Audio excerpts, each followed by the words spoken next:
Ya, por favor, calle Aruquipa. Buenas noches, presente, licenciado. Gracias. Chuquimia Cuellar.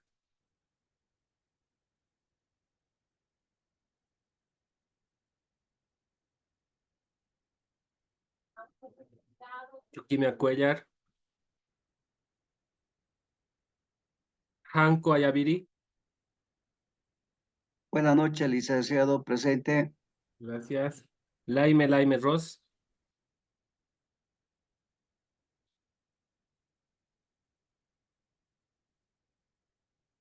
Morales Paucara Rodrigo.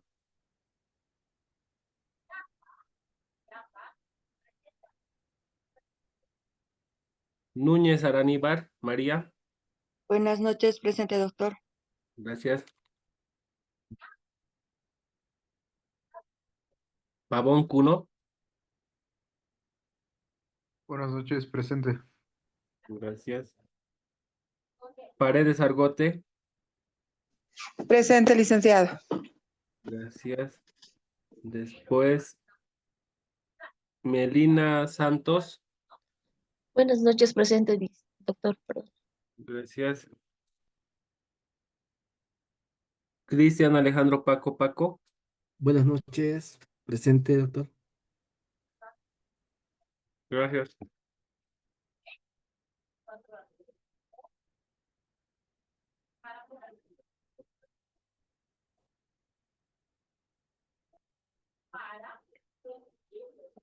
¿Hay alguien que haya llamado y que ya esté presente?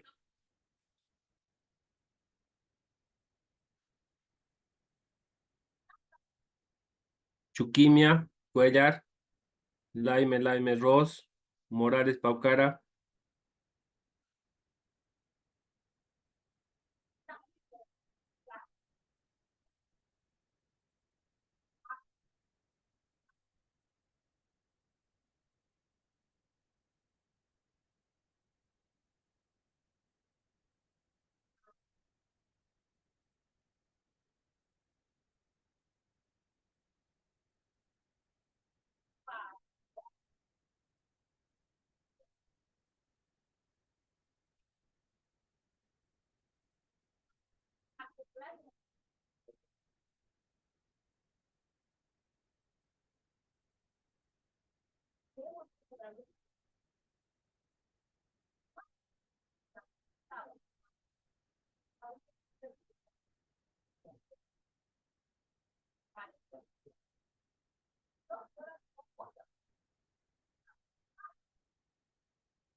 Ya, buenas noches.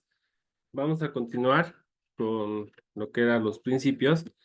Ayer habíamos llevado todos los principios, ¿no? Creo que hemos terminado de ver los principios. Entonces, vamos a ir al procedimiento. Esto hemos terminado de ver, ¿verdad?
Entonces, vamos a empezar con lo que es el proceso administrativo o el procedimiento administrativo, que vamos a verlo justamente en la ley 2341,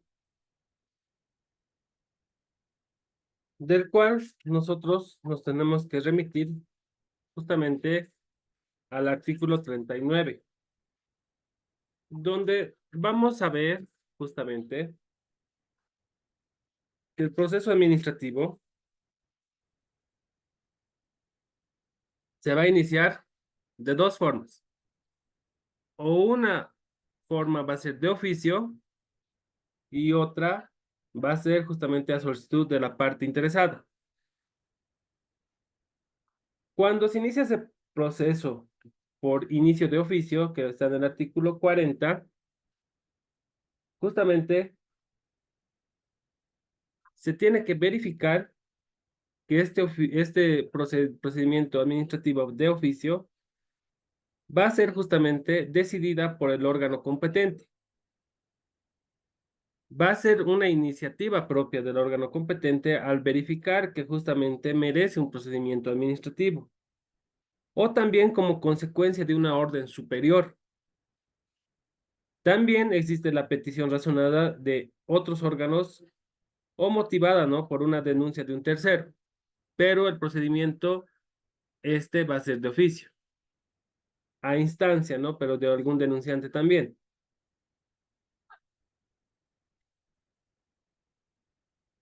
También, como podrán verificar en el párrafo segundo, nos menciona que antes de adoptar la decisión de iniciar el procedimiento, el órgano administrativo competente podrá abrir un periodo de información previa con el fin de conocer y determinar las circunstancias del caso. De acuerdo al artículo 41 también existe la iniciación a solicitud de los interesados. Por ello, también se puede iniciar la solicitud mediante un escrito donde el mismo debe constar lo siguiente. Debe constar el órgano o unidad administrativa al que se dirija, el nombre y apellidos del interesado y, en su caso, de la persona que lo represente, el domicilio a efectos de notificación, el cual deberá estar en la jurisdicción del municipio en que sucede el órgano administrativo, y asimismo señalar con precisión su domicilio o residencia. También los hechos y motivos y la solicitud en la que se concrete con toda claridad lo que se pretende. También ofrecer la prueba de la que el interesado pueda favorecerse, ¿no? El lugar y fecha y la firma del solicitante acreditación o autenticidad de la voluntad expresa por cualquier medio. De acuerdo a este procedimiento, se va a iniciar, como se mencionó, de oficio a solicitud de las partes interesadas. También va a existir la calificación del procedimiento. La calificación del procedimiento lo va a hacer el órgano administrativo, quien va a calificar y va a determinar el procedimiento que corresponda, ¿no? O la naturaleza que corresponda, ellos lo van a justamente calificar.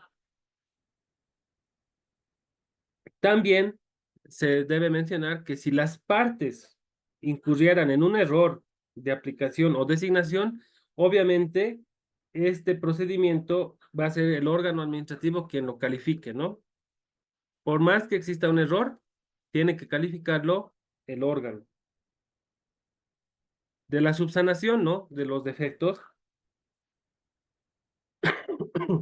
Si esta solicitud de iniciación no pudiera reunir con los requisitos o faltar algunos requisitos o estarían observados, va a tener 5 días, justamente no superior, para la subsanación, debiendo acompañar toda la documentación solicitada o subsanar los argumentos que se le habían observado.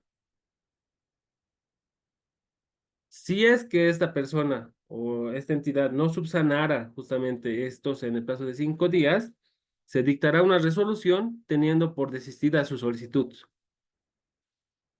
También tenemos que hablar sobre la acumulación. Cuando exista similitud de causas, similitud de procedimientos, estos se deben acumular en el sentido de que solamente tendría que existir un solo expediente o un solo procedimiento o un solo proceso, donde el primer órgano que haya conocido la primera solicitud va a ser justamente el que va a tener tuición. Y si existiera algún conflicto, se va a referir al artículo 7. Y el artículo 7 nos va a mencionar, ahora se los leo, que las autoridades administrativas pueden delegar el ejercicio de su competencia para hacer conocer determinados asuntos administrativos por causa justificada, mediante resolución expresa, motivada y pública. Esta delegación se efectuará únicamente dentro de la entidad pública a su cargo, ¿ya? En todo caso, si existe varios procesos o procedimientos administrativos suscitados por la misma causa, por las mismas partes, será que el primer órgano que ha conocido el que va a tener la tuición y va a poder justamente llevar este procedimiento administrativo. Porque veamos que hay un principio también, el principio de celeridad, que debe ser rápida y pronta y oportuna su solución. Entonces, si no se acumularía, tendríamos una distribuida, ¿no? Y divagante, justamente, un divagante proceso. Entonces, ese es el fin de la acumulación. Cuando se acumula, va a tener solamente un procedimiento y va a ser un solo ente quien va a poder determinar este procedimiento. Asimismo, nos mencionan sobre la intervención del Ministerio Público. Justamente cuando este órgano administrativo vea la necesidad, justamente, pero una necesidad fundada de que requiere la intervención del Ministerio Público, este puede ser llamado justamente al proceso administrativo. Pero justamente sería bueno leer el artículo. Nos menciona, el Ministerio Público podrá participar y actuar en procedimientos administrativos conforme a su ley orgánica, cuando de manera fundada establezcan la necesidad de vigilar la legalidad de los procedimientos y la primacía de la Constitución y leyes. No podrá invocarse la nulidad de la actuación administrativa alguna fundada en la ausencia de la intervención del Ministerio Público. Entonces, el Ministerio Público va a velar que exista la legalidad del procedimiento y también los fundamentos o derechos fundamentales de nuestra Constitución Política del Estado y también las leyes. Va a estar como un veedor, ¿no? La tramitación del procedimiento, una vez iniciado este proceso se va a impulsar de oficio en todas sus etapas y se tramitará justamente de acuerdo a los principios que habíamos mencionado anteriormente, ¿no? En la anterior clase. Asimismo, los interesados pueden formular argumentos, ¿no? Y también aportar documentos o elementos que a su juicio van a ser valederos y van a servirles a ellos dentro del procedimiento, donde estos documentos o elementos deben ser tomados en cuenta por el órgano competente y justamente deben ser motivados y fundamentados al momento de dictar dicha resolución. Del mismo modo, veamos que nos mencionan la prueba. Y prueba se va a tener por los hechos relevantes para la decisión de un procedimiento podrán acreditarse por cualquier medio de prueba admisible en derecho. Esta prueba, justamente, va a estar reglamentada, ¿ya? Y su reglamento va a ser por cada sistema de organización administrativa y aplicable a los órganos de administración pública, ¿no? Comprendidos en el artículo 2. Y el artículo 2 nos menciona justamente que la administración pública se ajustará a sus actuaciones y las disposiciones en la presente ley. También son parte de estos los que conforman en el Poder Ejecutivo, correspondientes a la Administración Nacional, la Administración Departamental, las entidades descentralizadas o desconcentradas, o el sistema de regulación CIRESE, CIREFI y CIRENARE. Ya, gobiernos municipales, universidades públicas, gobiernos municipales también, y las unidades públicas autónomas y gobiernos autónomos. Entonces, como se mencionaba anteriormente, ellos tienen, ¿no?, un reglamento interno. Entonces también van a hacer prevalecer ese reglamento y van a admitir todo tipo de pruebas, pero justamente con esos conductos de plazos, ¿no?, de prueba, de cuándo pueden presentar, en qué momento pueden presentar su prueba.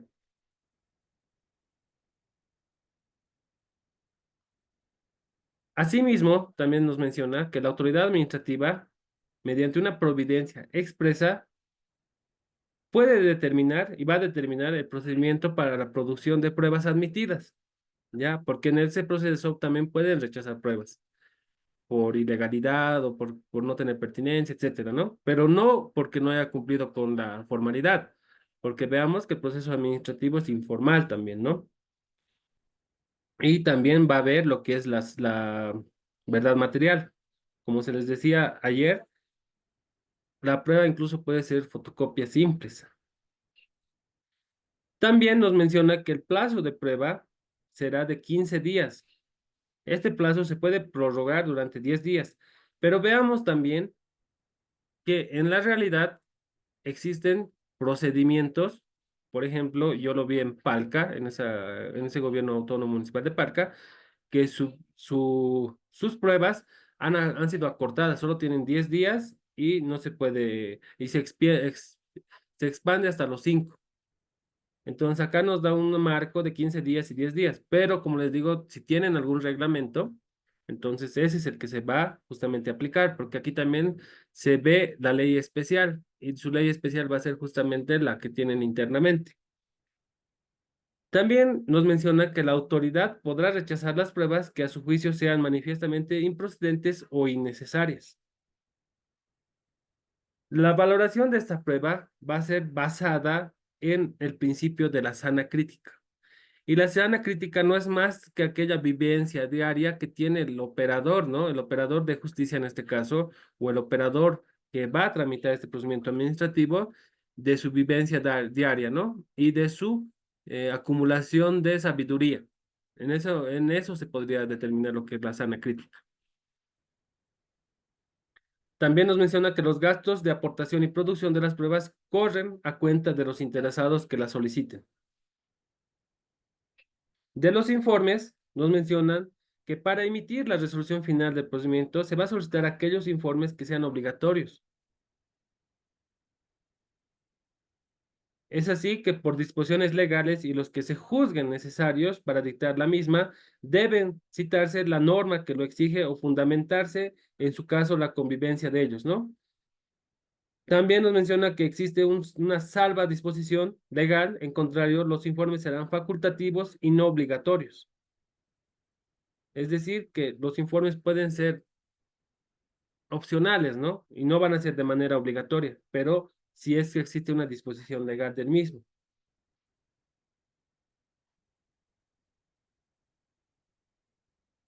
Asimismo, si el informe debiera ser emitido por una entidad pública distinta de la que se tramite el procedimiento administrativo y hubiese transcurrido el plazo sin evacuar el mismo, podrá seguirse con las actuaciones y el informe emitido fuera de plazo podrá no ser tenido en cuenta al dictarse las correspondientes resoluciones. De los alegatos, una vez producida esta prueba o vencido el plazo para su producción, esta administración decretará justamente la clausura del periodo probatorio. Y si es necesario, puede ampliarse justamente 5 días para la producción de estas pruebas. Pero cuando exista una complejidad en el caso, ¿no?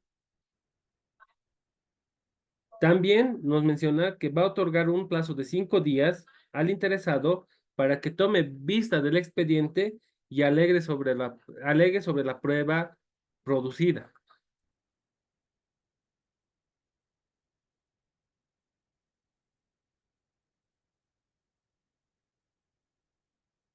Va a existir justamente la audiencia pública, donde justamente este órgano va a convocar a una audiencia pública cuando cuando la naturaleza del procedimiento lo requiera o afecte sectores profesionales, económicos o sociales, o legalmente constituidos, ¿no? O organizados. Muchas veces ustedes van a ver que no va a existir una audiencia pública como tal.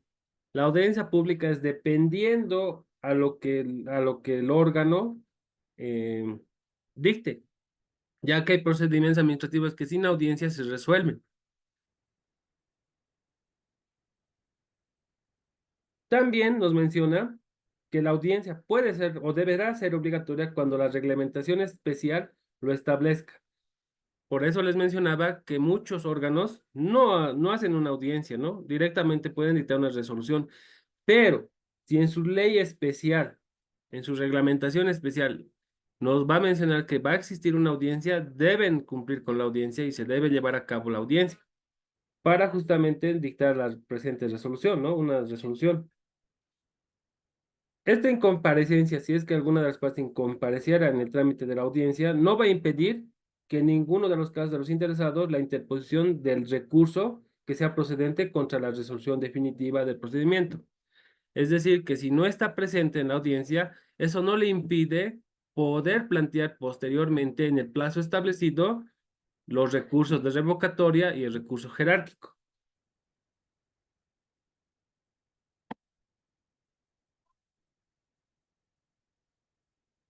Las formas de determinación del procedimiento, ¿no? Este procedimiento administrativo va a terminar justamente mediante una resolución dictada por el órgano administrativo, salvando justamente los recursos establecidos, ¿no? Como el jerárquico y el revocatorio.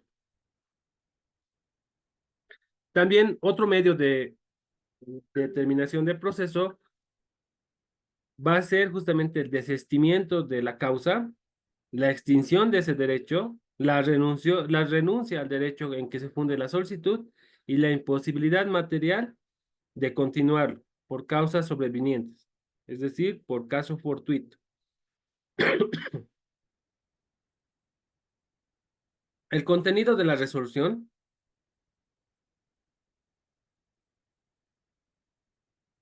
deberá contener, ¿no? Que se declare la aceptación o rechazo total o parcial de la pretensión de este administrado, el que tiene esa pretensión, ¿no?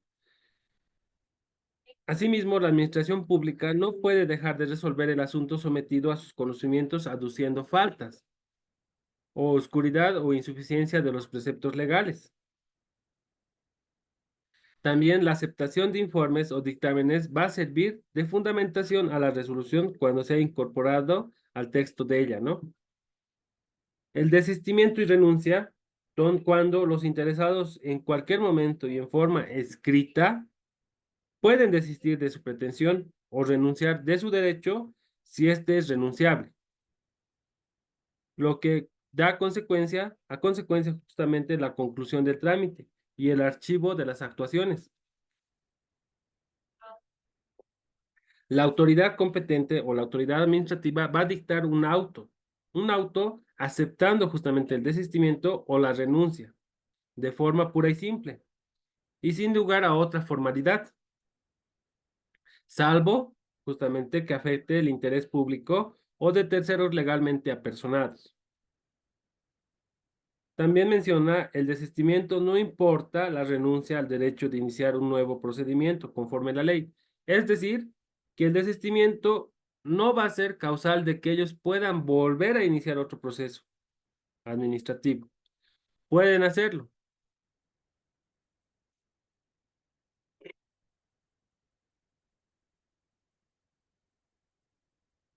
Sobre la ejecución, la causa, justamente la administración pública no iniciará ninguna ejecución que limite los derechos de los particulares sin que previamente haya concluido el correspondiente procedimiento legal mediante la resolución con el debido fundamento jurídico que le sirva a la causa, ¿no? De causa.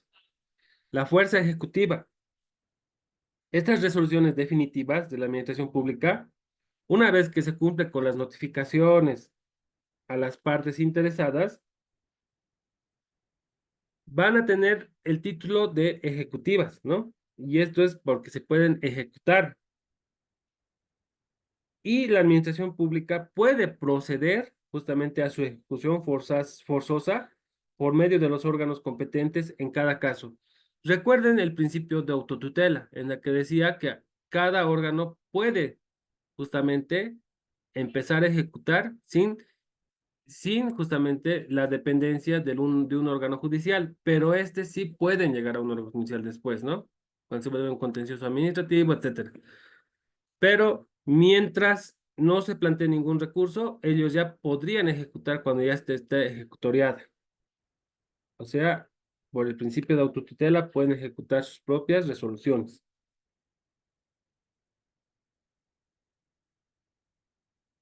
También habla de la excepción, la cual va a estar justamente de acuerdo al numeral 2 del artículo 59, que van a requerir justamente la aprobación y autorización del superior para hacer esta ejecución. Y esto de acuerdo justamente a los criterios de suspensión que nos menciona justamente en el artículo 59. También nos menciona que la administración pública va a ejecutar por sí misma o sus propios actos administrativos conforme a su reglamentación especial. Entonces, nuevamente, si ustedes pueden y razonan, se está cumpliendo lo que es el principio de autotutela.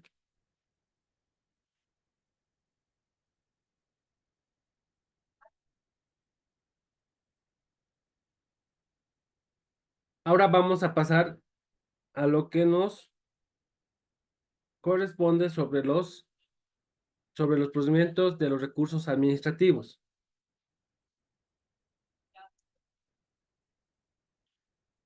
Ahorita les voy a compartir un ratito.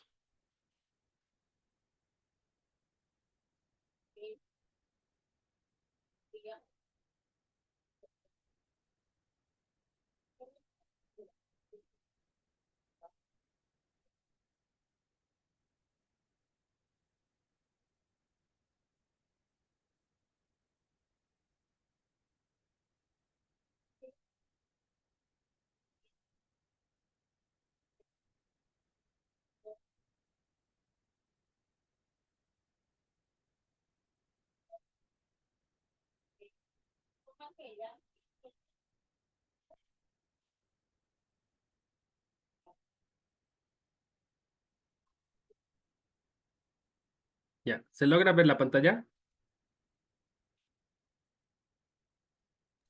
Sí, doctor. Ya, muchas gracias.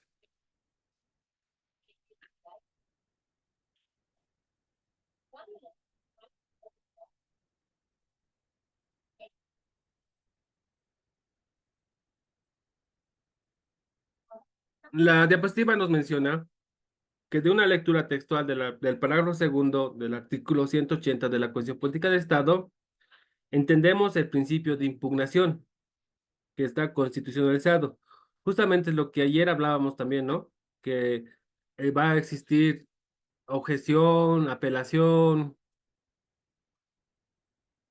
impugnación, etcétera, ¿no? Pero esto va a estar constitucionalizado en el 180 como un principio general a la impugnación, de que toda resolución va a ser impugnable.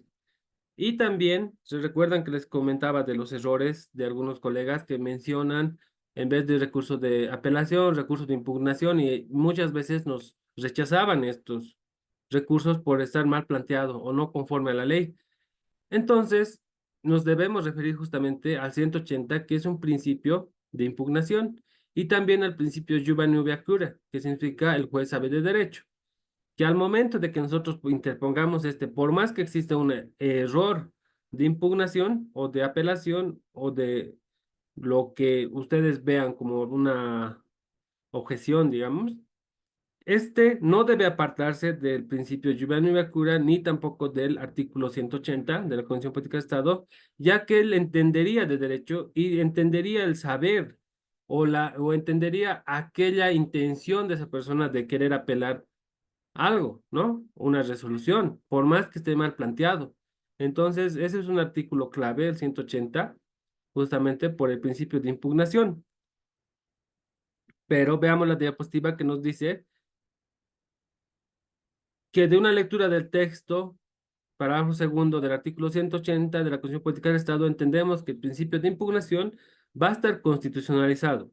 Sin embargo, para sorpresa de muchos, el texto constitucional solo refiere a la impugnación judicial y no a la impugnación administrativa, lo que da la impresión de que en materia administrativa el principio de impugnación no rige nuestra materia.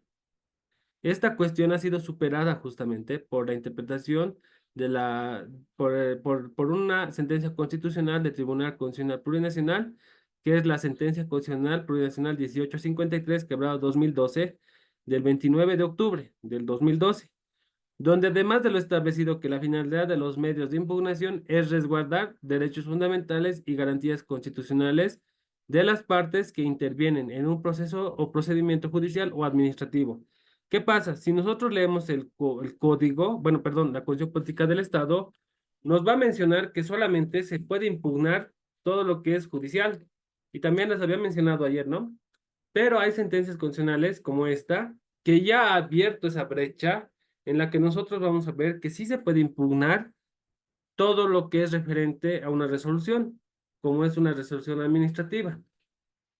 A ver, permítanme un ratito, voy a buscar mi Constitución Política del Estado y se los voy a leer.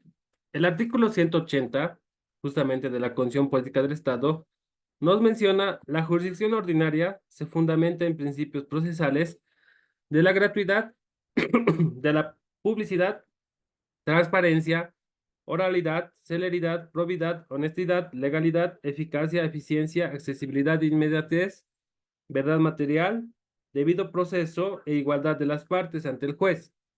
En la segunda parte o segundo parágrafo vamos a tener que se garantiza el principio de la impugnación en los procesos judiciales. También nos menciona la jurisdicción ordinaria no reconoce fueros ni privilegios, tribunales de excepción y la jurisdicción militar juzgará los delitos de naturaleza militar regulados por la ley. Si ustedes leen esa parte, en ningún momento habla de la administración o del derecho administrativo. Entonces, en materia administrativa nos dejaban colgados, ¿no? Pero ha sido esa sentencia constitucional que ven, la 1853 del 2012, que va a mencionar que en la Constitución Política del Estado también nos ha dado ese espíritu de que la impugnación es pues general, ¿ya? Que todo acto o toda resolución es impugnable, sea cual sea su naturaleza. Entonces nos da ahí justamente la brecha abierta para que nosotros podamos impugnar lo que son esos procedimientos administrativos. Porque antes de esta sentencia no dejaban, o algunos dejaban y otros no dejaban que se impugne. Entonces, he ahí la importancia justamente de esta sentencia.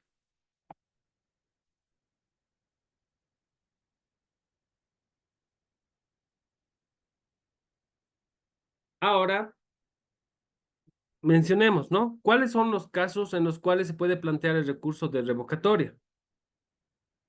Justamente esta ley 2341 nos va a mencionar que los recursos administrativos proceden contra toda clase de resoluciones o decisiones de autoridades administrativas que pongan fin a un procedimiento administrativo de carácter definitivo o actos administrativos que tengan carácter equivalente siempre que dichos actos administrativos a criterio de los interesados afecten o lesionen o pudieran causar perjuicio a sus derechos subjetivos o intereses legítimos. Como dice la diapositiva, podremos plantear 3 casos concretos en los cuales se puede plantear un recurso administrativo de revocatoria. 1, contra esas resoluciones o decisiones de la autoridad administrativa que pongan fin a un procedimiento administrativo, para que dicha resolución sea impugnable por medio de recurso de revocatoria, es condición inexcusable que las mismas tengan carácter definitivo.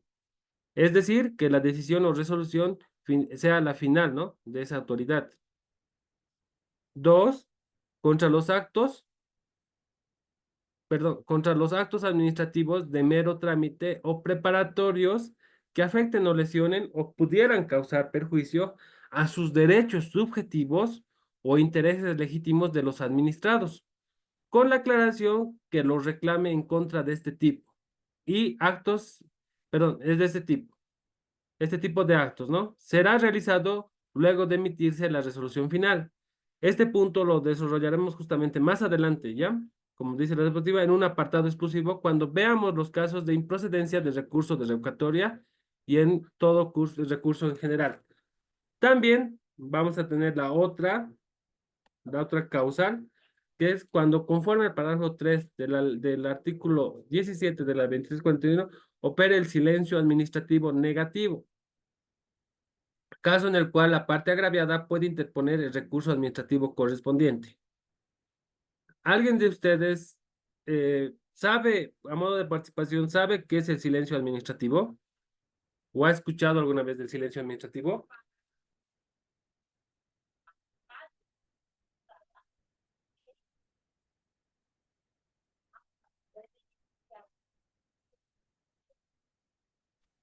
Buenas noches, doctor. Buenas noches. ¿Cómo está? A ver, respecto al silencio administrativo, es cuando no existe ningún pronunciamiento por la autoridad administrativa, ¿no? De cualquier solicitud o pretensión que haya presentado el administrado. Entonces, la autoridad administrativa no se pronuncia al respecto, ¿no? Así es. ¿Cuál es su nombre? Porque veo Es cuadraditos. Rodrigo Morales. Rodrigo Morales, ya. Un momentito le voy a anotar. Porque sí está. Muy bien. Ya. Pero usted sabía que existen dos tipos de silencios. El silencio administrativo positivo y el silencio administrativo negativo. Sí, sí, sí, sí, sí. ¿Verdad? En primera instancia nos van a decir que es silencio negativo. ¿No ve? Y cuando nosotros pronunciamos nuestros recursos y aún así no nos responden, ya se tiene que tomar como un silencio positivo. ¿Verdad?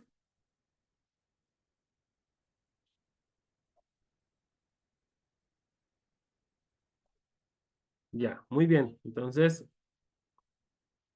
vamos a ver que justamente esa procedencia va a ser justamente contra toda clase de resoluciones de carácter definitivo, ¿ya? Y actos administrativos definitivos o su equivalente. También cuando exista afectación a intereses o a derechos, pueden decir a derechos justamente subjetivos o intereses legítimos. ¿Ya? Entonces, eso es lo que tienen que tomar en cuenta. La improcedencia, justamente, que mencionábamos acá. No, aquí todavía no. Aquí yo les voy a mencionar sobre la improcedencia. Esta improcedencia requiere que no se va a poder, no se procede los recursos administrativos contra actos preparatorios, ¿ya? O de mero trámite, salvo a que se trate de actos que determinen la imposibilidad de continuar el procedimiento o produzcan indefensión. Estos recursos de administrativos justamente se tienen que presentar de manera fundamentada, cumpliendo cada uno de los requisitos y formalidades en los plazos que están establecidos en la ley, ¿ya? Ahora, de los criterios de suspensión, esta interposición de cualquier recurso no va a suspender la ejecución del acto impugnado, es decir, no va a ir en efecto suspensivo. ¿Por qué? Porque no va a afectar la ejecución. Pero no obstante lo dispuesto en el numeral anterior que le estaba mencionando, este órgano administrativo competente para resolver este recurso puede solicitar que se suspenda la ejecución del acto recurrido, también de oficio o a solicitud del recurrente, por razones de interés público o para evitar un grave perjuicio, ¿no? Del solicitante. Pero veamos que no va a operar justamente la suspensión del acto impugnado, siempre y cuando esta persona reclame, ¿no? O pida o solicite, perdón, que se puede afectar el interés público o puede generar un perjuicio grave, ¿no? Ahí es cuando tal vez se puede suspender, pero esto va a ser de acuerdo a justamente al órgano administrativo, ¿no? Que lo esté llevando. Si con la impugnación de esta resolución se puede afectar derechos subjetivos o intereses legítimos de terceras personas, ya sean individuales o colectivas, esta autoridad administrativa debe hacer conocer la correspondiente impugnación a estas personas. Pero ¿cómo la va a hacer conocer? Mediante una notificación personal a los interesados o terceros interesados, ¿no? También se podrá hacer conocer por edictos, a efectos de que estas personas puedan apersonarse y presenten también sus alegatos en el plazo de 10 días. Estos recursos administrativos van a ser resueltos confirmando o revocando totalmente o parcialmente la resolución impugnada. O en su caso, desestimando el recurso, si éste estuviese interpuesto fuera del plazo, ¿no? O no cumpliese con las formalidades. También va a ser rechazado si no cumpliese con el requisito de legitimación. Justamente si no tiene una legitimación activa en el proceso, no puede plantear un recurso, ¿no? Porque esta persona no estaría permitida justamente por falta de legitimación. Hablando del término de prueba ya en etapa de recursos, vamos a mencionar que la autoridad administrativa de oficio o a pedido de parte puede determinar la apertura de un término de prueba realizando el efecto de diligencias correspondientes. Este plazo para la prueba en la instancia de recursos será justamente de 10 días, salvo exista una reglamentación especial. ¿Ya? Y la reglamentación especial es justamente el reglamento interno de cada institución. Ahora, el término de prueba procederá solo cuando hayan nuevos hechos o documentos que no se consideraron, ¿no? En este expediente o en este procedimiento. A estos efectos, el escrito del recurso y los informes no tendrán carácter de documentos nuevos, ni tampoco lo tendrán aquellos que el interesado pudo adjuntar al expediente antes de dictarse la resolución recurrida. En síntesis, nos menciona que justamente estas pruebas nuevas tienen que ser de reciente conocimiento o de reciente obtención.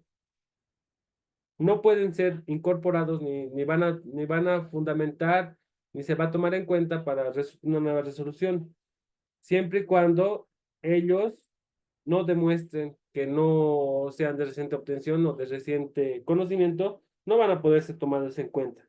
Pero mientras puedan demostrar que es de reciente conocimiento o de reciente obtención, pueden, ¿no? Incorporarlos. El alcance de la resolución, ¿no? Dentro del término establecido, justamente en las disposiciones reglamentarias especiales, para resolver este tipo de recursos administrativos, debe dictarse la correspondiente resolución, que se va a exponer de forma motivada los aspectos de hecho y los aspectos de derecho en los que se van a fundamentar. Esta resolución se va a referir siempre a las pretensiones formuladas por el recurrente, sin que en ningún caso pueda agravarse su situación inicial como consecuencia exclusiva de su propio recurso. O sea, no se puede agravar.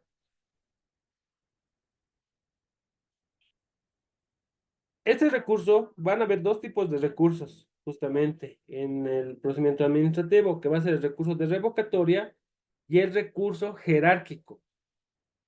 El recurso de revocatoria, perdón, debe ser interpuesto por el interesado, por aquel que tenga legitimación activa dentro del proceso, ante esta autoridad administrativa que va a pronunciar la resolución impugnada dentro del plazo de 10 días siguientes a su notificación. Tomándose en cuenta que estos 10 días van a ser 10 días hábiles. ¿Ya? El órgano autor de esta resolución recurrida tendrá para sustanciar y resolver el recurso de revocatoria el plazo de 20 días. Salvo que exista un acuerdo o un reglamento, no, perdón, un reglamento especial, una ley especial, un reglamento interno especial que establezca que sea más días o menos días, ¿no? Y si vencido el plazo no se dictara la resolución, el recurso se tendrá por denegado, pudiendo el interesado interponer recurso jerárquico. ¿Ya? Entonces ahí también va a operar lo que es el silencio administrativo negativo, porque en una primera instancia nos podrían haber negado o no nos pudieran haber no nos hubieran podido responder, sería silencio administrativo negativo, o sea que está rechazado. En nuestros recursos de revocatoria nuevamente no nos vuelven a, a sacar la resolución correspondiente en el plazo determinado, lo tenemos otra vez como un silencio administrativo negativo. Después vamos a tener lo que nos va a mencionar justamente al vencimiento de este recurso revocatoria y no ha satisfecho justamente nuestra pretensión, no hemos visto que se ha atendido nuestros derechos o nuestras limitaciones de nuestros derechos subjetivos en esta resolución no han sido atendidas, tenemos aquel recurso jerárquico para plantearlo. Y este recurso jerárquico se va a plantear contra toda resolución que resuelva el recurso revocatorio. Por más que exista el silencio administrativo, se supone que nos ha dado por negativo, ¿no? O por rechazado. Entonces, pese a eso, podemos aplicar lo que es el recurso jerárquico, ¿no? Este recurso jerárquico se va a interponer ante esta misma autoridad administrativa competente justamente para resolver el recurso revocatorio dentro del plazo de 10 días siguientes a su notificación o el día en que se venció el plazo para resolver el recurso revocatorio. ¿Ya? Y en el plazo de 3 días de haber sido interpuesto este recurso jerárquico, el recurso jerárquico y sus antecedentes deben ser remitidos a la autoridad competente para su conocimiento y para su resolución. La autoridad competente para resolver el recurso jerárquico va a ser la autoridad máxima ejecutiva, ¿no? De la entidad, es decir, la MAE. O también puede ser la establecida conforme a su reglamentación especial, ¿ya? Porque muchas veces también lo resuelven los directores jurídicos. El plazo para la resolución. Para sustanciar y resolver el recurso jerárquico, la autoridad administrativa competente de la entidad pública tendrá el plazo de 90 días, salvo lo expresamente determinado conforme a esta reglamentación especial. Si es que tuvieran, puede ampliarse o puede disminuirse, ¿no? Pero el plazo que nos da el procedimiento administrativo son 90 días desde que se instauró el recurso jerárquico.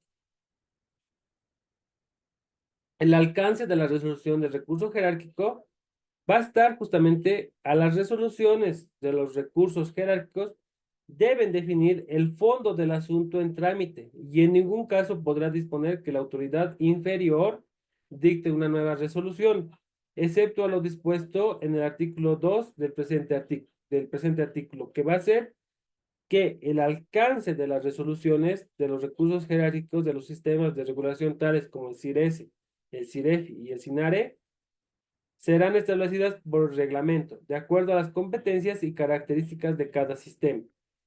Con eso se termina la etapa de recursos, ¿ya? Y después viene el agotamiento de la vía administrativa. Pero leeremos las diapositivas, que las diapositivas también nos tienen un buen contenido. Nos menciona, se puede interponer un recurso revocatorio contra una resolución en la que la norma manifiesta que en contra de esta resolución no es posible interponer ningún recurso administrativo ulterior. ¿Alguien me puede ayudar con la respuesta para leer, por favor?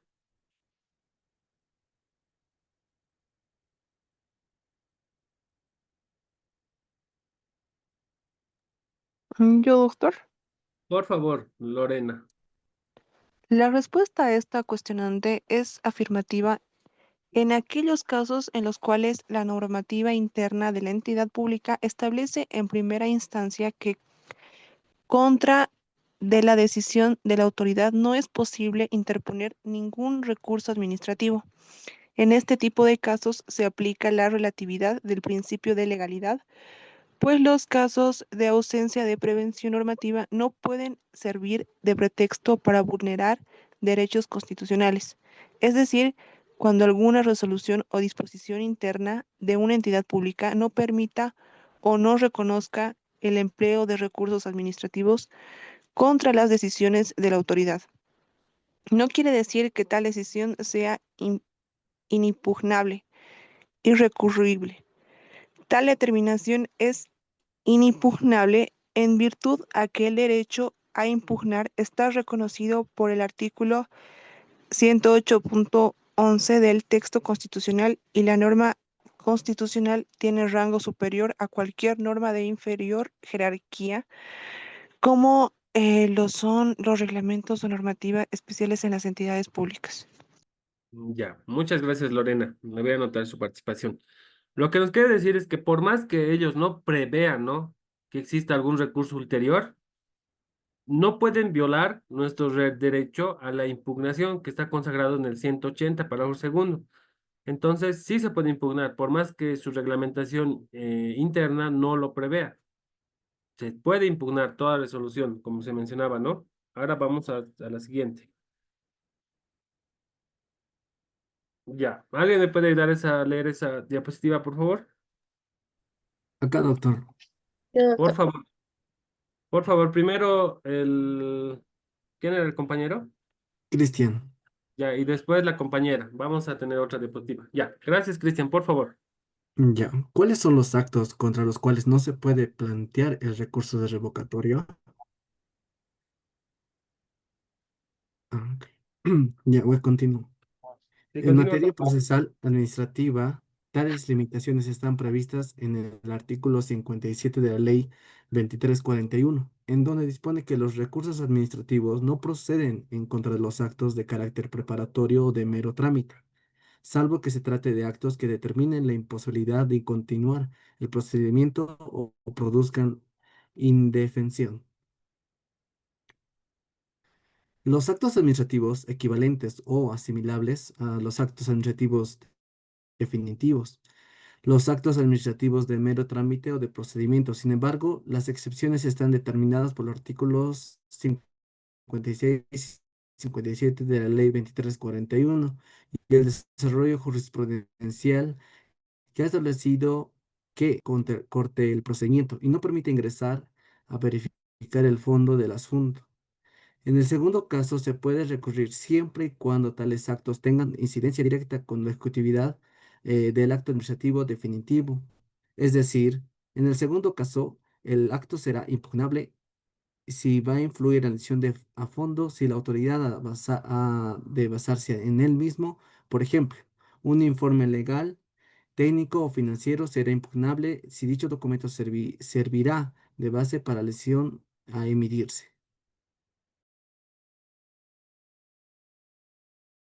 Muchas gracias, Cristian. Entonces, nos dice cuáles son los actos contra los cuales no se puedan plantear recursos revocatorios. Claramente nos menciona los actos de mero trámite y los actos que determinen la imposibilidad de continuar el procedimiento o produzca indefensión. Esos sí van a intentar o van a hacer la salvedad, ¿no?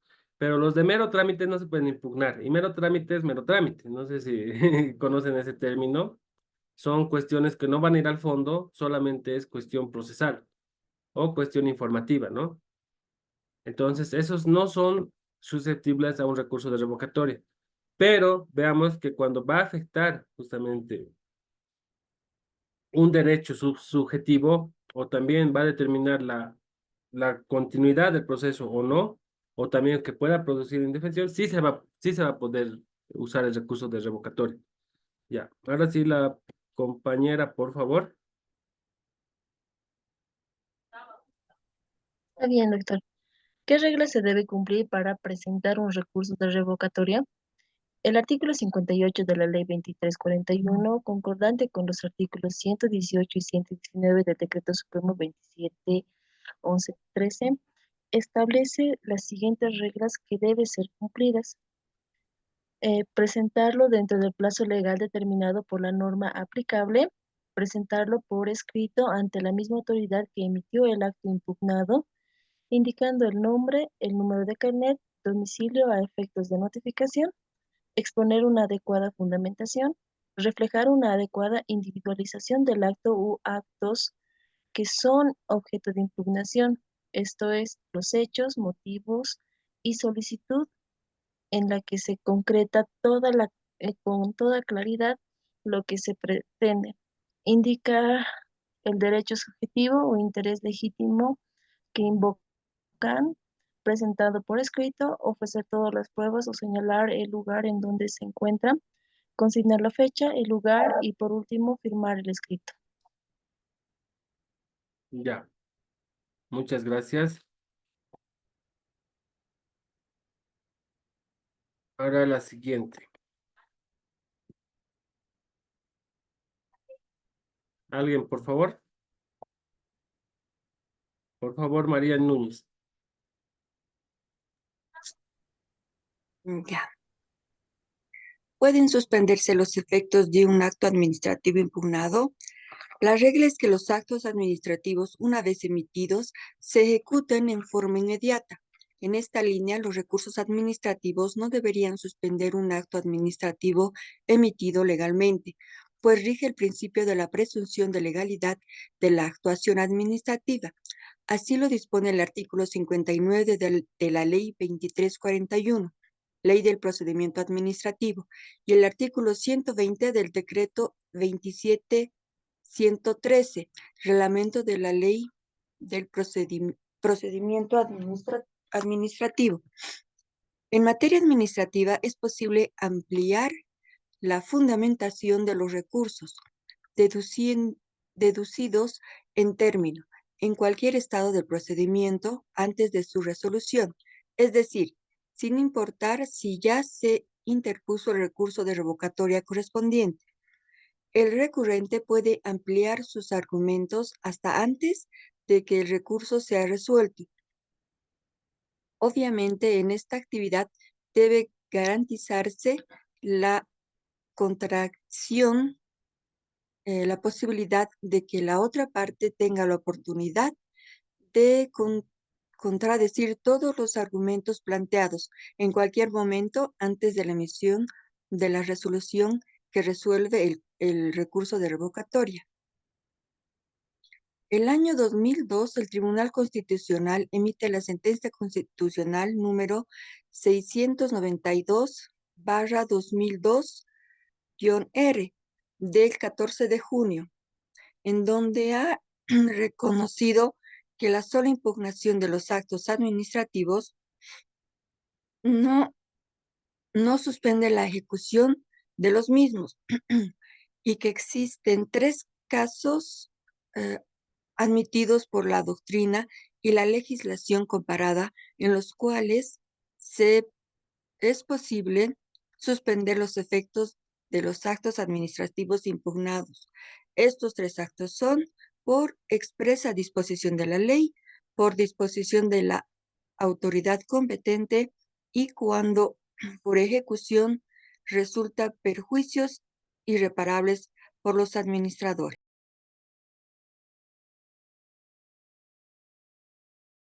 Gracias. Gracias, María Núñez. Ya. ¿Alguien más puede ayudarme a leer esa? Es que es lo que ya había mencionado, se está desglosando acá con forma de preguntas y es bueno que lean así, en forma de pregunta, cosa que se les pueda quedar, ¿no? En su mente. ¿Alguien me podría ayudar con esa diapositiva? Sí, buenas noches, doctor. Ya, por favor.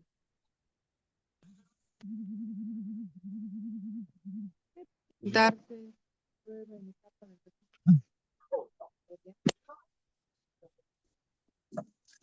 ¿Se escucha, doctor? No, ahora sí. Ahora sí, Patricia Paredes, ¿no? Sí. Ya, por favor. ¿Puede presentarse prueba en etapa del recurso administrativo de revocatoria?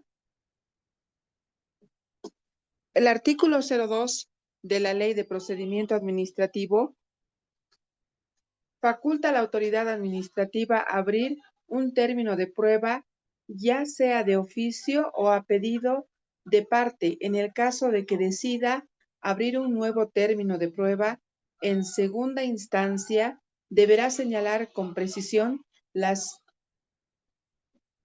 diligencias que se desarrollarán, además que el plazo esté. Aló, Se le escucha, se le escucha. ya. Además que el plazo esté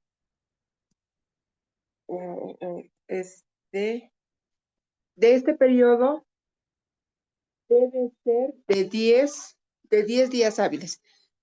Doctor, creo que está mal mi audio y está bien pequeñitas mis letras. Por favor, disculpe. No, sí se le escucha. ¿Sí? ¿En qué plazo se debe emitir la resolución en el recurso de revocatoria y cómo debe hacerlo?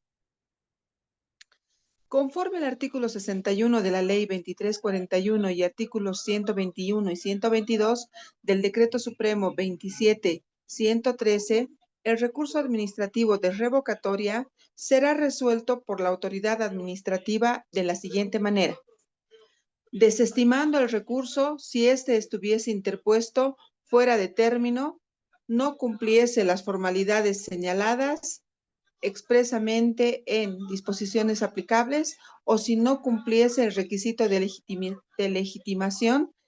En este caso, no aceptará el recurso, no ingresará al fondo del caso planteado, confirmando en forma parcial la resolución impugnada, caso en el cual deberá aceptar el recurso e ingresar al fondo del asunto planteado, confirmando en forma total la resolución impugnada, para lo cual deberá ingresar al fondo del asunto planteado. En consecuencia, rechazará el recurso administrativo de revocatoria, revocando en forma parcial la resolución impugnada, caso en el cual debe ingresar en el fondo y aceptarlo en parte. Y por último, revocando en forma total la resolución impugnada, caso en el cual de un análisis del fondo del asunto identificara nulidades. Gracias, gracias. Muchas gracias. Patricia Paredes, le voy a anotar. Gracias, doctor. Ya. ¿Alguien, por favor, estas últimas diapositivas?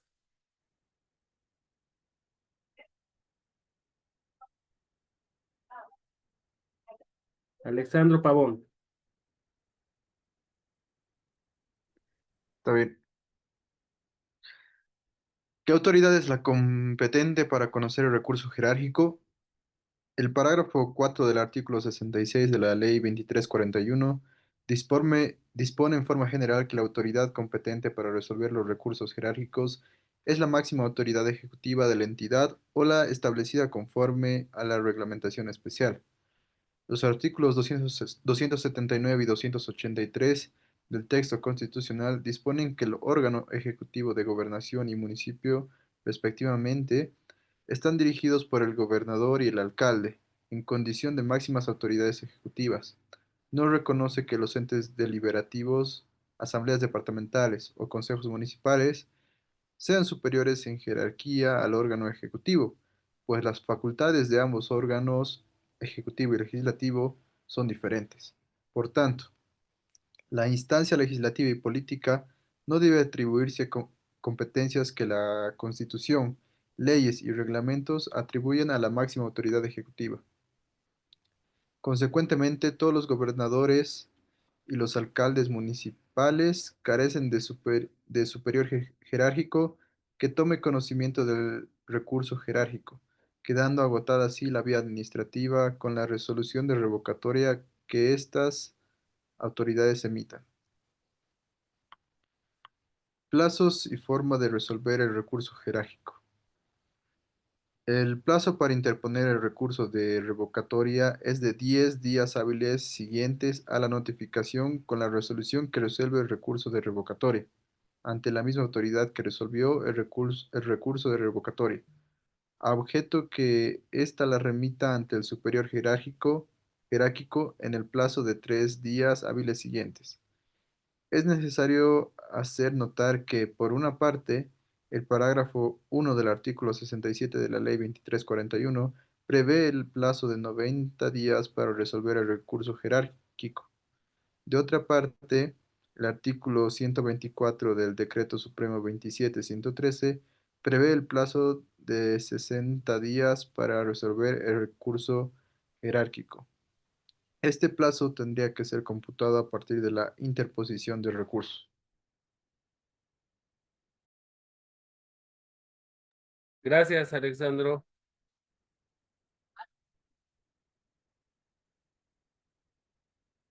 Ya, en esa diapositiva, ¿alguien nos puede ayudar, por favor? Estoy contando sus participaciones. ¿Quién nos va a ayudar a leer, por favor? Cristian, creo que levantaste la mano. Melina. Ya, Melina y después Cristian, por favor.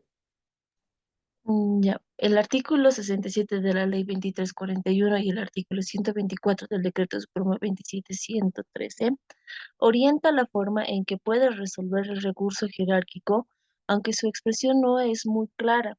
La jurisprudencia y la doctrina nos orienta de una mejor forma cómo pueden resolverse los recursos jerárquicos. Esta forma de resolución son: desestimar el recurso jerárquico si hubiera sido interpuesto fuera del término o por el del recurrente no legitimado no cumpla con los requisitos esenciales de forma, o hubiese sido interpuesto contra una resolución no impugnada mediante recurso de revocatoria, o a la materia del recurso no esté dentro del ámbito de su competencia. Aceptar el recurso jerárquico de forma total o parcial y, en consecuencia, revocar el acto administrativo impugnado en forma total o parcial cuando sea más conveniente para la satisfacción del interés público, comprometiendo o existan causales de nulidad de acto administrativo impugnado. Rechazar el recurso jerárquico y, en consecuencia, ratificar o confirmar el acto administrativo impugnado en todas sus partes. Aceptar y convalidar el acto viciado si el mismo fue emitido por el inferior en jerarquía sin competencia para ello. Anulado obrados hasta el vicio más antiguo, caso en el cual deberá precisarse el alcance de la anulación. Posibilidad de presentar prueba en etapa de recurso jerárquico. Respecto a la posibilidad de presentar prueba en la etapa del recurso jerárquico, rige el principio de legalidad, es decir, se puede presentar solo en los casos que dispone la norma en forma expresa y fuera de lo que prevea la norma. No es posible su ofrecimiento o producción en etapa de recurso jerárquico. En materia administrativa, el último recurso en esta vía es el jerárquico, y en nuestra materia, el ofrecimiento y producción de pruebas tiene las siguientes particularidades específicamente en la etapa del recurso jerárquico. La autoridad administrativa puede, de oficio, ofrecer la apertura de un término de prueba de 10 días hábiles. Generalmente, esta decisión la asume cuando el recurso de revocatoria se hicieron alegaciones respecto a las cuales no haya pruebas en el expediente y sean importantes para el fallo de fondo sea acorde a la realidad. Si las partes o una de las partes ha perdido la apertura de un término de prueba en etapa de recurso jerárquico, puede dar curso a esta petición. Sin embargo, la norma expresamente dispone la admisión de prueba en etapa de recurso jerárquico, la autoridad de respetar aquello y, obviamente, en este caso, la recepción de prueba ya no se sujeta a la sana crítica de la administración, sino que es una obligación hacerlo. Así sucede, por ejemplo, en los siguientes casos. En materia tributaria, según el artículo 34 del Decreto Supremo 27-241, 14 de noviembre del 2003, regula los plazos, términos, condiciones, requisitos y formas de los procesos de los recursos de alzada y jerárquico. Es admisible la producción de pruebas en etapa de recurso jerárquico. El Decreto Supremo 26.319, que regula los recursos administrativos de los servidores públicos de carrera administrativa, también permite la producción de prueba en etapa de recurso jerárquico. El reglamento de impugnación al régimen laboral de los servidores públicos de igual firme dispone que al momento de admitir el recurso, la autoridad administrativa deberá disponer la apertura del periodo de prueba, producir las pruebas ofrecidas en el memorial de recurso jerárquico. La apertura del término de la prueba en etapa de recurso administrativo jerárquico es posible siempre y cuando exista una norma que lo permita y siempre y cuando se lo haya ofrecido en el respectivo memorial de recurso jerárquico. Muchas gracias. Muchas gracias, Melina. Esto hemos terminado lo que es las diapositivas. Después, Cristian, por favor, nos vas a ayudar. Entonces, eso es respecto a los recursos que existen, ¿no? El recurso jerárquico y el recurso de revocatorio. Ahora vamos a pasar al agotamiento de la vía administrativa, ¿ya? Espérenme un momento.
Doctor, disculpe una consulta.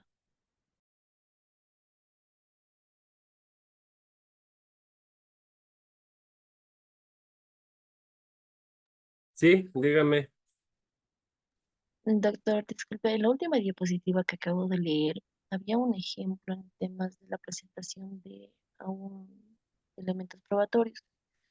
En bueno, tal vez podría considerar como ejemplo cuando se va a un tipo de impugnación en un recurso de alzada y en un recurso jerárquico, si las pruebas ya han sido valoradas por un fiscalizador, nuevamente estas pruebas pueden seguir considerándose para, en este caso, en estas impugnaciones de alzada y jerárquico, doctor. Claro, o sea, la resolución, ¿no? Que se ha dictado, se supone y se sobreentiende que tendrían que estar todas las pruebas, porque al principio habíamos hablado que la sana crítica va a ser lo que primero va a hacer en la evaluación de la prueba, y toda prueba que ha sido legalmente obtenida va a valer, ¿no? Y también no olvidemos que va a haber el principio de la verdad material, que incluso una fotocopia puede ser valedera. En ese entendido, toda la prueba que se haya aceptado, pero aceptado, tiene que estar fundamentada y motivada en dicha resolución. Y pese que esa, digamos, sea negativa para nosotros como administradores, y se plantea un recurso de revocatoria, entonces estas pruebas no van a ser revalidadas, o sea, no van a ser revaloradas, simplemente se van a tomar en cuenta, a pesar que, les comento también algo, que cuando existe esa queja de que no ha habido una valoración integral o no ha habido una valoración, ¿cómo les digo?, positiva, digamos, de las pruebas que se han presentado, en su recurso jerárquico va a haber justamente esa queja, ¿no? Y justamente el jerárquico perdón, el revocatorio va a tener que revisar, ¿no? Si realmente está cumpliendo o no con esa valoración de esa prueba. Y en el jerárquico también va a pasar lo mismo. Pero si es prueba de reciente obtención, sí se puede valer, ¿no? Dentro de como nueva prueba para producir. Pero si es una prueba que ya estaba pasada y no ha sido justamente introducida en el plazo, esta no va a tener validez. Pero sí, o sea, no va a ser una revalorización de prueba, pero sí va a ser tomada en cuenta.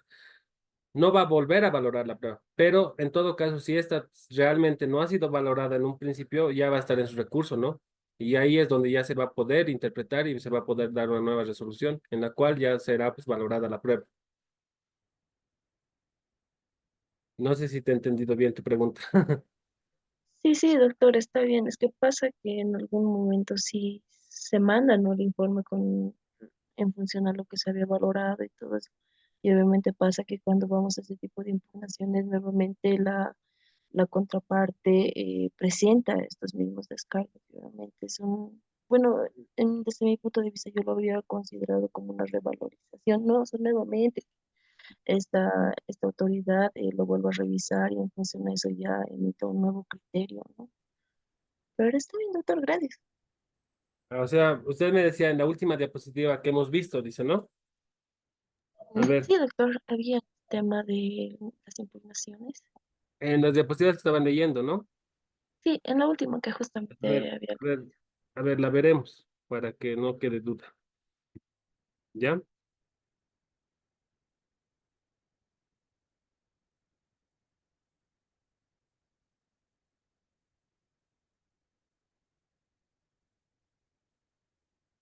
Ya. ¿En esta?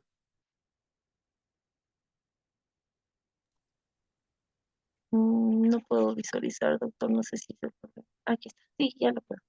En la última, justamente cuando va los siguientes sucesos, los ejemplos de los siguientes casos en materia tributaria, según el artículo 34. Justo ahí.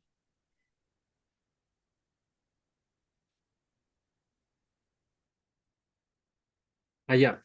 Pero esta, por ejemplo, son ejemplos donde, usted, por ejemplo, ¿en dónde trabaja? ¿O dónde ha visto eso que me estaba comentando? Justo en la administración tributaria, doctor. Ya. Pero esta, por ejemplo, tiene su reglamentación especial. Tienen un reglamento interno, ¿verdad? Y un reglamento especial, que de acuerdo justamente a lo que nos menciona el Decreto Supremo 27241, tienen esa tuición de que pueden justamente hacer esa producción de prueba y va a ser admisible, ¿no? En etapa de recursos, pero esa es una salvedad, ¿no? Porque existen otros que no permiten, pero pese que lo que sí está consagrado en la Constitución Política de Estado es lo que es el derecho a impugnar, pero de acuerdo a este decreto supremo, sí se pudiera, ¿no? En materia tributaria. Como les digo, son especializadas, son reglamentos especializados para justamente esta materia tributaria. Sí se puede en esta, pero no genérico, ¿no? Pero como ahí claramente dice, en materia tributaria, según el decreto 34 del decreto supremo 27241, que regula justamente los plazos, términos y condiciones, requisitos y forma de procedimiento de los recursos de alzado y jerárquico, es admisible la producción de prueba en etapa de recurso jerárquico. Entonces, estamos hablando de esa salvedad como un ejemplo, ¿no? Que ahí sí se va a poder. ¿Usted trabaja en impuestos? Sí, doctor. ¿Y ahí cómo lo ven? Mm, bueno, más me surgió el tema de la duda porque cuando nosotros ya emitimos el informe de una fiscalización, nos vamos a ese tema de impugnaciones, que por lo general, como usted lo había mencionado, el contribuyente está en su derecho para realizar la impugnación ante la IT. Em, bueno, yo me estaba enfocando más que Cuando nosotros emitimos el informe, lo hacemos en función a toda la documentación que el contribuyente ha presentado. Y cuando vamos a este tipo de impugnación en una primera instancia que se haría el recurso de alzada, el contribuyente llega a presentar la misma documentación que ya nos había presentado anteriormente para la discusión, en lo que sí va sustentando quizás es de que no se ha considerado los descargos a esa verificación, ¿no? Entonces, obviamente, tal vez ahí vamos y nos topamos con un revés por parte de la autoridad, porque sí llega a darle la razón al contribuyente. Pero por eso le decía si se consideraba como nuevamente volver a considerar toda esta, todo este, todos estos descargos para que nuevamente lo valore la autoridad. Ya entiendo, es como una revalorización, usted nos menciona, ¿no? Sí, algo por el estilo, doctor. Sí, pero en este entendido sí es permitido, ¿no? Con ese decreto supremo. Ya, y en realidad no es una revalorización, va a ser cuando no exista cuando exista en su recurso de impugnación, ya sea el jerárquico o el revocatorio, y realmente no se hubiera tomado en cuenta las pruebas que ellos mencionan, entonces ahí sí se tendría que tomar en cuenta eso. Pero si es nuevamente presentan la nueva prueba, no olvidemos que tenemos ese principio de no dilaciones, estarían dilatando, ¿no? El proceso en todo caso. Entonces podría ser rechazado también de forma indímine, ¿no? Es así, o sea, no es una revalorización mental, es siempre y cuando no se haya producido esa prueba, la cual se haya acompañado en el periodo, en el plazo correspondiente, pero no se ha tomado en cuenta, entonces sí, en ese momento sí se puede valorar esa prueba nuevamente. Bueno, se puede valorar como nueva prueba, ¿no? Porque no va a ser nuevamente. Porque hay muchas veces, pues, la administración pública obvian pruebas, no las toman en cuenta. Entonces, a eso se refiere también. Ya, doctor, está bien. Gracias. A ver, una vez que se ha emitido lo que es el recurso revocatorio y el recurso jerárquico, cuando este sea negativo, ¿no? Para el administrador, va a existir justamente el agotamiento de la vía administrativa. La vía administrativa va a quedar justamente agotada cuando se trate de resoluciones que resuelvan los recursos jerárquicos interpuestos. Así también, cuando se trate de actos administrativos contra los cuales no proceda ningún recurso, ¿no? En vía administrativa, conforme a lo dispuesto justamente en la ley 2341. También cuando se trate de resoluciones de los órganos administrativos que carezcan de superior jerárquico. También cuando se trate de resoluciones distintas a las señaladas justamente en las anteriores disposiciones, en lo que se los había mencionado, ¿no? Y ese va a abrir la brecha al proceso contencioso administrativo, que justamente resuelto el recurso jerárquico, el interesado puede acudir a la impugnación judicial. ¿Recuerdan el principio de autotutela? Nos decía que justamente en la primera parte, que el principio de autotutela nos decía, la administración pública dicta autos que tienen efectos sobre los ciudadanos y podrá ejecutarse según corresponda por sí misma sus propios actos, sin perjuicio del control judicial posterior. Entonces, su control judicial posterior nos menciona al proceso contencioso administrativo, donde ya resuelto ese recurso jerárquico, el interesado va a acudir justamente a la impugnación judicial por la vía del proceso contencioso administrativo ante tribunales de justicia, ¿no? Ante la Corte Suprema de Justicia, también otros lo mencionan. A efectos de comprender justamente la naturaleza jurídica del proceso contencioso administrativo, se tiene que diferenciar justamente entre el proceso contencioso y el proceso contencioso administrativo, para luego definir a qué juez o tribunal va a corresponder el conocimiento de esta demanda.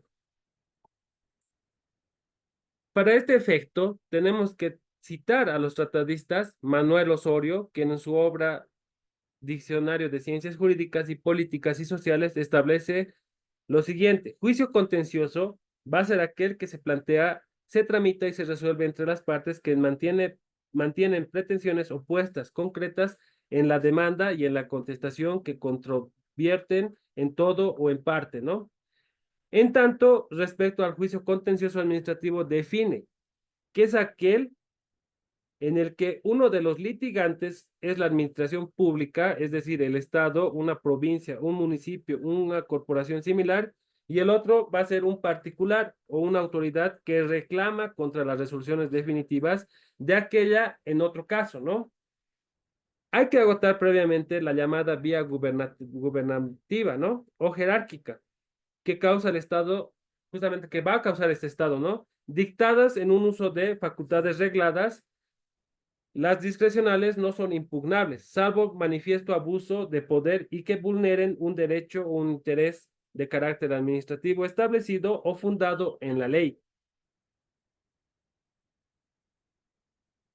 Este mismo autor va a definir que la jurisdicción contenciosa administrativa va a ser la función jurisdiccional que, según explica Bielsa, es otro autor, tiene por objeto resolver los conflictos o litigios o contiendas que surjan por virtud de la acción administrativa y que se suscitan entre la administración pública y los administrados o entre entidades administrativas.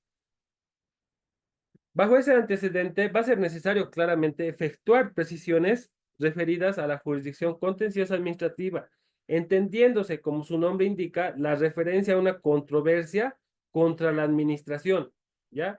Y en esa contención o controversia se va a producir justamente porque se va a considerar que un acto administrativo es ilegal o es ilegítimo, porque una actividad administrativa lesiona el derecho subjetivo del administrado o del particular.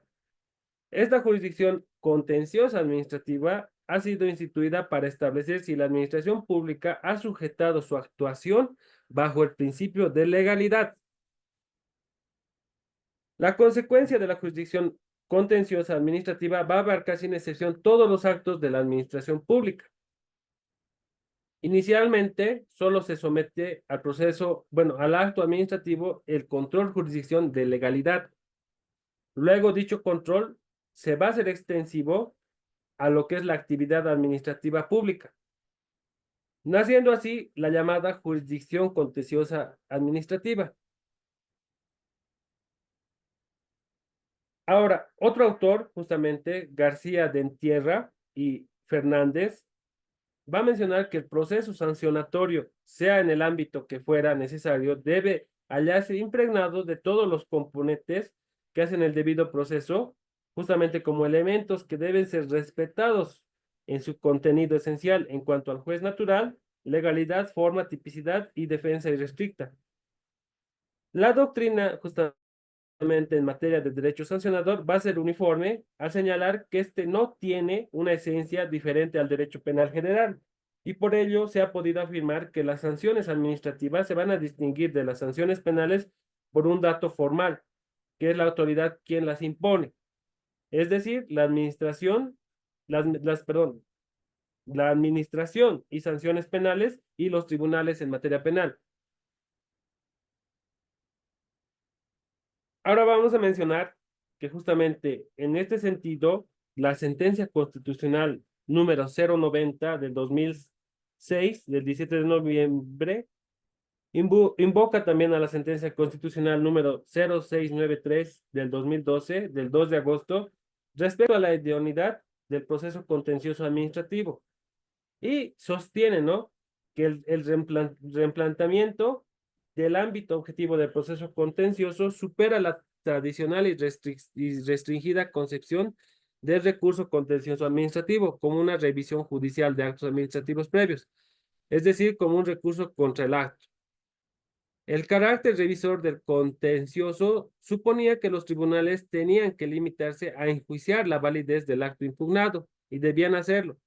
Además, bajo la pauta previamente establecida de la fase administrativa, como si se tratase de un recurso de casación contra una sentencia, en cuyo caso no se podían pronunciar sobre las cuestiones no planteadas formalmente en la vía administrativa, o respecto de la administración que no se hubiese pronunciado expresamente, ni se podía practicar pruebas salvo revisar la practicada en el expediente administrativo. Este nuevo replanteamiento es abrir definitivamente las puertas para obtener justicia a cualquier comportamiento ilícito de la administración. Consecuentemente, la pretensión desplaza al acto administrativo como elemento determinante de la legitimación y del legitimado que no va a estar destinado a la actuación administrativa, ni siquiera al afectado por dicha actuación. Legitimado va a ser quien ha sufrido o teme sufrir una lesión de cualquiera sea de sus derechos o intereses protegibles y pretende justamente el auxilio de los jueces y tribunales. Este proceso contencioso administrativo ha evolucionado y ha pasado de ser un proceso al acto administrativo para convertirse en un proceso de protección al derecho del particular frente a las actuaciones de la administración pública.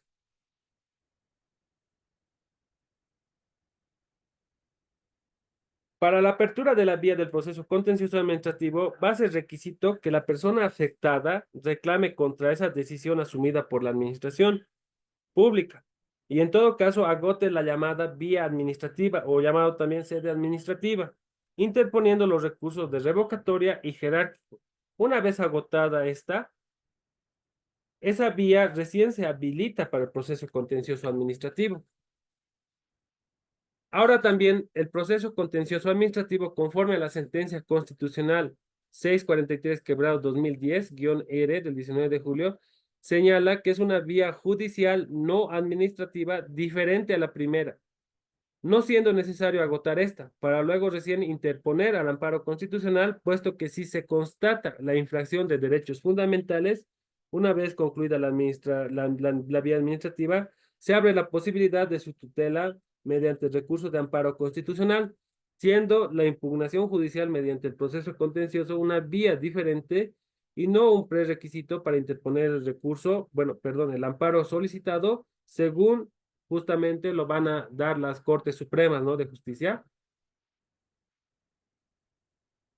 Ahora veamos que este proceso administrativo, proceso contencioso administrativo va a ser ese mecanismo legal para permitir a ese ciudadano defender sus derechos frente a esta administración pública, ¿no? En Bolivia. Y va a estar regulado también por la ley 1178 del 2000 y se va a caracterizar justamente por su naturaleza específica y sus reglas particulares, ¿no? Y procedimientos particulares. Va a haber justamente un juzgado especializado para revisar estos procesos de contenciosos administrativos, en la cual va a velar justamente la legalidad y la legitimidad y la no vulneración de sus derechos bajo la vía administrativa. Ya salimos de esa sede administrativa para volverlo una sede judicial. Bajo ese control judicial va a estar justamente implicadas tanto la institución como el particular. Sus competencias va a ser de una jurisdicción nacional, departamental o municipal. También los juzgados encargados para esto van a ser justamente, como se mencionaba, los juzgados especializados. Los actos administrativos impugnables van a ser actos individuales, actos expresos, actos generales, actos tácitos, siempre y cuando se haya agotado esta vía administrativa y se hayan interpuesto los recursos revocatorio y jerárquico.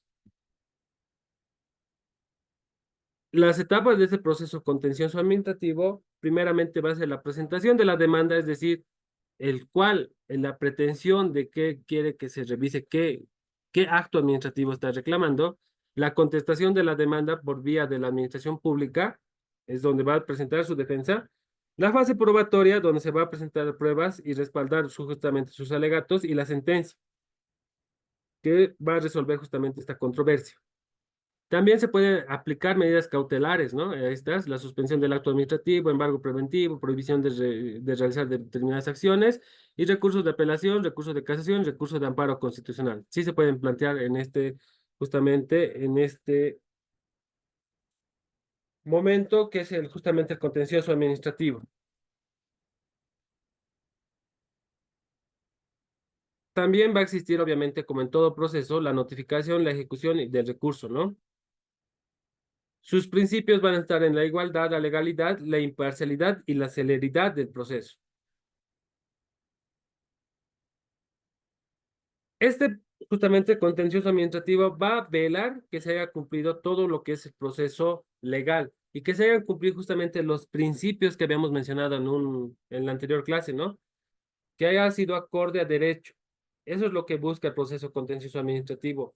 Velar por la legalidad de la actuación administrativa, llevándola a una sede judicial para velar justamente el cumplimiento de los principios y más que todo la legalidad de estos, ¿no? Ahora vamos a hablar del proceso sancionador. Estoy volando porque ya va a ser hora y tienen que dar su examen.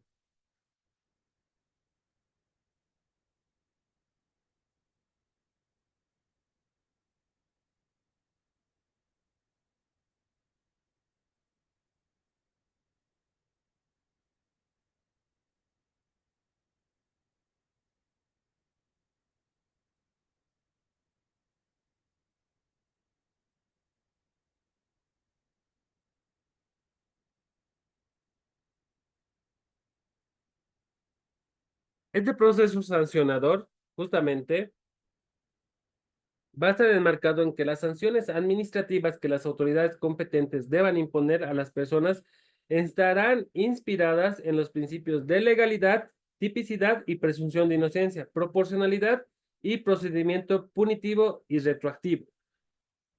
¿Ya?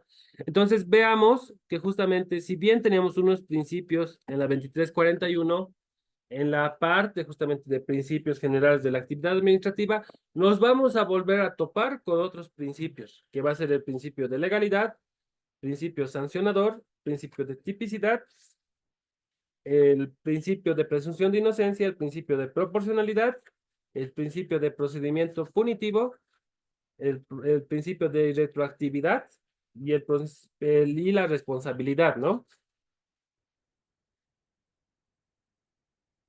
Entonces, hablando de principios sancionadores, nos va a mencionar que la sanción administrativa que las autoridades competentes deban imponer a la persona estarán inspiradas en los principios, ¿no?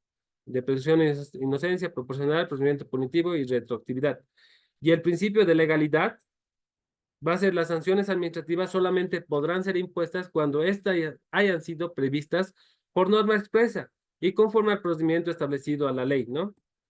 Y el principio de tipicidad, que van a ser infracciones administrativas, las acciones u omisiones expresamente definidas en las leyes y disposiciones reglamentarias. Solo podrá imponerse aquella sanción, perdón,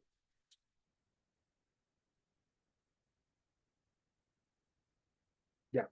Solo podrán imponerse aquellas sanciones administrativas expresamente establecidas por la ley o disposiciones reglamentarias. Las sanciones administrativas, sean o no sean de naturaleza pecuniaria, no podrán implicar en ningún caso ni directa ni indirectamente la privación de la libertad.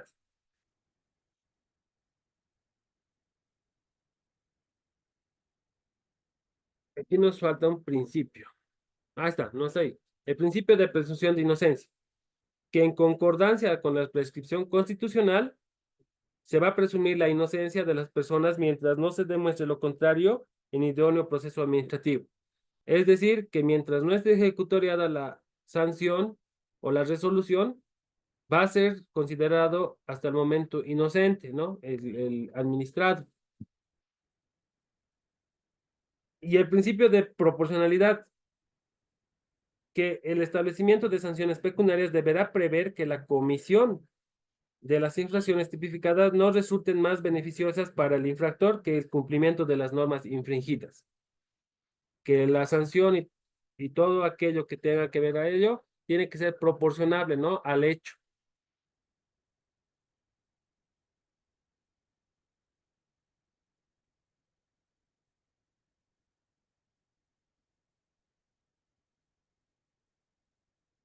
El principio de procedimiento punitivo, donde no se podrá imponer sanción administrativa alguna a las personas sin la previa aplicación del procedimiento punitivo establecido justamente en la ley. El principio de retroactividad, que solo serán aplicables las disposiciones sancionadoras que estuvieran vigentes al momento de producirse los hechos que constituyan infracción administrativa. Como habíamos mencionado, la ley va a ser irretroactiva en derechos, perdón, en cuando sean derechos penales, cuando sean beneficiosas al reo, y en laborales, cuando sea beneficiosa al trabajador. Entonces no va a existir esa retroactividad, ¿ya? Y no puede sancionarse algo que no haya estado vigente en el momento. Y la responsabilidad, que solo podrán ser sancionados por hechos constitutivos de infracción administrativa las personas individuales o colectivas que resulten responsables. Y cuando el cumplimiento de las obligaciones previstas en la disposición legal corresponda a varias personas conjuntamente, todas ellas responderán de forma solidaria por las infracciones que en su caso se cometan por las sanciones que se impongan. Entonces, todo el conjunto de personas, si es que existen una multiplicidad, ¿no?, de personas, van a tener que responder de manera solidaria. Es decir, a partes iguales, ¿no?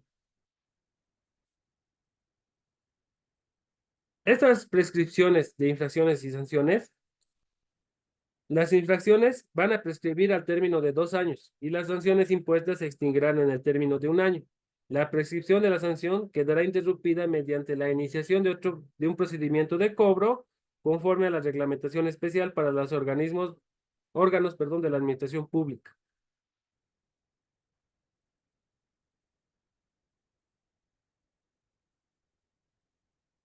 De las etapas, ¿no?, del proceso sancionador, vamos a tener justamente las diligencias preliminares, que va a ser la forma previa al inicio del procedimiento sancionador, donde los funcionarios determinados expresamente para este efecto, la autoridad administrativa competente va a organizar y reunir todas las actuaciones preliminares necesarias para identificar a las personas individuales o colectivas presuntamente responsables del hecho susceptible de iniciación del procedimiento, ¿no? También vamos a tener la etapa de iniciación, que va a ser justamente cuando se va a formalizar este procedimiento con la notificación a los presuntos infractores con los cargos imputados, advirtiéndose que deben presentar justamente las pruebas de descargo o alegaciones, ¿no? Y el término o etapa de tramitación. Los infractores, en el plazo de 15 días a partir de su notificación, pueden presentar todas las pruebas y alegaciones o documentos o informaciones que crean convenientes justamente a sus intereses.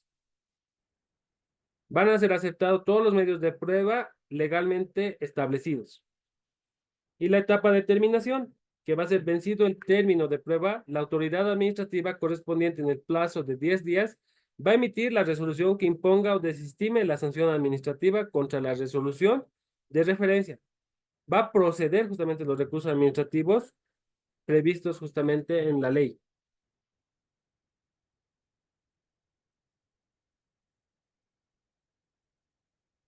Esto ya lo hemos leído. Ya. Hasta acá ya hemos concluido justamente el proceso sancionador y justamente todo lo que teníamos que llevar.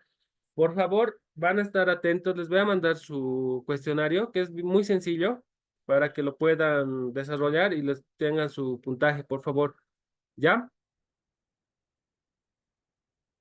Tenemos un grupo, si no me equivoco, de WhatsApp. ¿Alguien podría mandar un puntito o algo así para que yo les mande su examen ahí? Porque no lo tengo a la mano.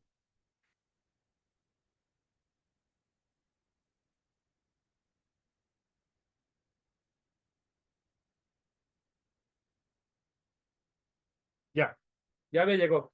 Por favor, les voy a mandar su pequeño cuestionario que va a valer como examen y me lo mandan, por favor, hasta mañana, hasta las 6 de la tarde, por favor. ¿Está bien o hay alguna objeción o algún comentario?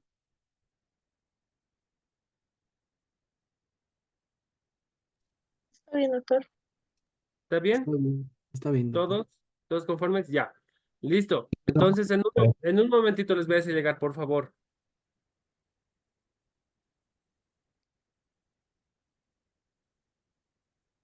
Ya. Muchas gracias. Entonces, les mando en un momento y lo resuelven. Va a ser algo muy sencillo, por favor, ¿ya? Muchas gracias por la atención. Doctor, disculpe, Sí, el material nos podría enviar al WhatsApp, por favor. sí, les ¿Es voy a posible? mandar. Sí, les voy a mandar todo. Y van a disculpar que haya corrido, porque no nos va a alcanzar el tiempo. Pero de todos modos, cualquier duda o algo que tengan, o algo que podamos coadyuvar, me lo escriben internamente y podemos hablar, porque es bien interesante justamente adquirir conocimientos. Yo no lo sé todo, ¿no? Generalmente se aprende justamente con las experiencias de cada uno de ustedes, ¿ya? Entonces, cualquier cosa, cualquier duda, me lo dicen también, no hay problema, ¿ya? Por favor. Gracias, Entonces, doctor. muchas gracias por su atención, muchas gracias eh, por darme esta clase y muchas gracias también por ayer haberme esperado. Lamentablemente se me ha escapado de las manos, pero hemos compensado y ahorita también no quería tener hasta más tarde porque ya es tardecito y también yo creo que muchos están en su trabajo como yo y tengo que volar a mi casita. Entonces, les mando muchas gracias a todos, gracias por las participaciones, gracias por las intervenciones, les agradezco mucho. Que tengan buena noche.